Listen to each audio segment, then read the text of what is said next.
Kurva yang melengkung habis ini artinya suatu saat wabah ini akan berhenti. Nah, garis ini mewakili kapasitas rumah sakit dan tenaga kesehatan. Jadi semua yang di bawah garis ini kemungkinan besar akan dirawat, tapi yang di atas garis ini kemungkinan besar kesulitan dan bahkan meninggal dunia. Nah, tugas kita adalah membuat kurvanya tuh nggak terlalu melonjak tinggi, sehingga semua orang yang sakit bisa masuk ke dalam rumah sakit dan ditangani oleh petugas kesehatan. Jadi gimana caranya membuat kurva ini menjadi landai? Orang itu sakit nularin orang lain. Nah, orang yang sudah sembuh, tubuhnya jadi punya imunitas, sehingga kemungkinan dia tertular lagi itu kecil atau hampir nggak ada. Sehingga caranya sebuah wabah apapun itu dari zaman dulu berhenti adalah ketika cukup banyak orang kena virusnya, lalu menjadi imun sehingga virusnya nggak bisa punya orang untuk ditularin lagi. Nah, kenapa selama ini kita perlu banget namanya social distancing atau ngejauhin diri? Animasi ini bagus banget. Ini contoh kalau semua orang bergerak bebas seperti biasa, nggak ada pikiran, semua tetap pergi konser, pergi jalan-jalan. Ini akan terjadi. Satu orang akan menularkan semua orang berbarengan, dan itu yang berbahaya. Seperti tadi kita ngelihat kurvanya ya. Pada akhirnya akan lewat dan pada akhirnya semua orang akan sembuh. Tapi karena kurvanya tinggi, banyak orang akan mati dalam prosesnya. Nah, yang terjadi di Cina dengan adanya lockdown, ditutup, membuat orang tidak sakit sekaligus berbarengan. Jadi kurvanya lebih landai kalau kalian lihat, sehingga memberi waktu untuk orang-orang menjadi sembuh dan akhirnya bisa melandaikan kurvanya.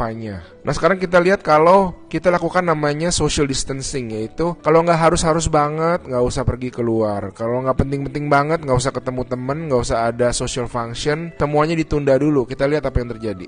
Nah, bahkan ini ada simulasi satu lagi. Kalau social distancingnya itu benar-beneran ekstrim, orang nggak boleh keluar, ada jam malam dan sebagainya. Ini yang terjadi. Kita lihat beda banget kan. Jadi ada orang yang akan tetap sakit, tapi mereka bisa masuk rumah sakit dan dirawat.